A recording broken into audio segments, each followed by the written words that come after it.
Final 12 na po ang Gilas Pilipinas para sa fourth window ng FIBA World Cup Asian Qualifiers at may dalawang pangalan na hindi kasama sa listahan na sigurado kayong magugulat.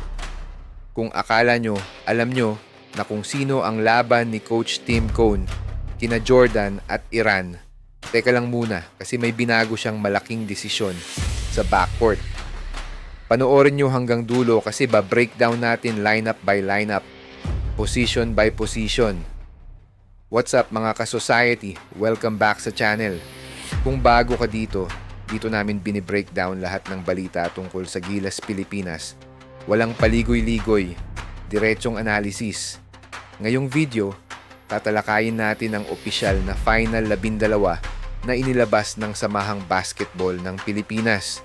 Kung sino ang nanalo ng slot, sino ang nawala, at kung sapat ba itong lineup para talunin sina Jordan at Iran. Base sa Final 12 na inilabas kanina, dalawa sa mga pangalan na hindi mahahanap sa listahan ay sina RJ Abarientos at Justin Arana.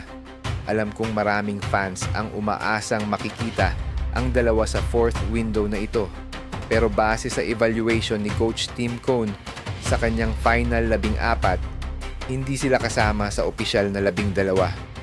Pero bago kayo magpanik, hindi ibig sabihin nito completely wala na sila sa picture. May chance pa rin silang maging substitute options kung sakaling kailanganin sila later on. Ngayon, punta tayo sa pinaka-highlight ng lineup na ito. Ang tinatawag nating Triple Tower. Nandyan si Kai Sotto, si Junmar Fajardo at si AJ Edu. Tatlong big men na mag-a-anchor sa frontcourt ng Gilas. Kasama rin sa forward slot si Justin Baltazar. Ibig sabihin, malakas ang laban natin sa paint, rebounding, rim protection, at post presence. Mga bagay na kailangan talaga kapag kaharap mo yung mga big men ng Jordan at Iran. Ang tanong lang, kasya ba silang tatlo sa isang lineup ng sabay-sabay o magro-rotate lang sila depende sa matchup? Sa wings naman, hindi nagbago ang core namin. Buo pa rin ang tandem.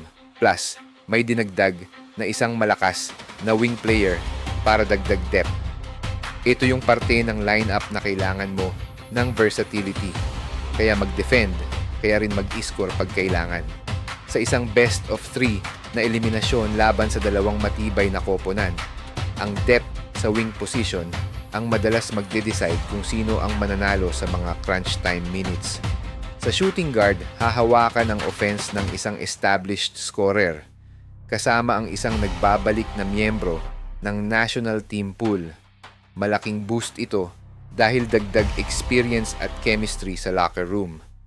Yung mga ganitong returnee, hindi lang sila dagdag talent, dala rin nila yung institutional knowledge ng system ni Coach Cone.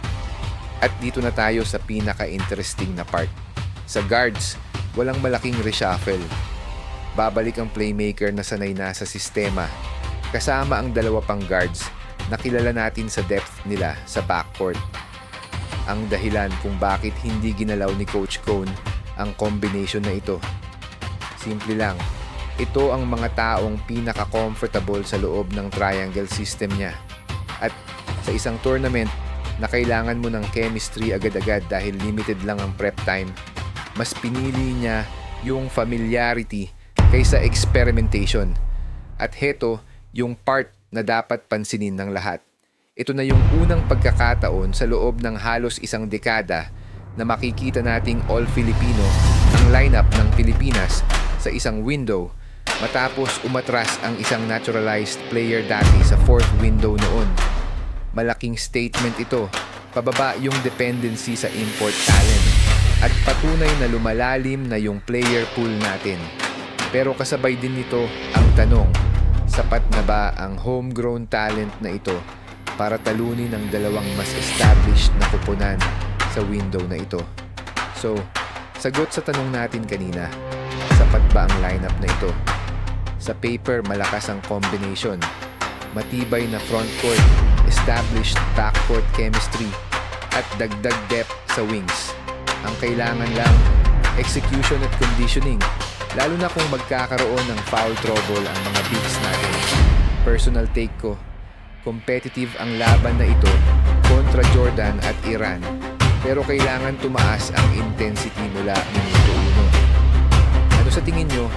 Tama bang desisyon ni Coach Cone na alisin sina Abarrientos at Arana sa final 12? I-drop nyo sa comments. Kung gusto nyong updated palagi sa Gilas Pilipinas, mag-subscribe kayo at itap ang bell para hindi kayo ma-miss sa susunod na balita. Salamat sa panunood at hanggang sa susunod.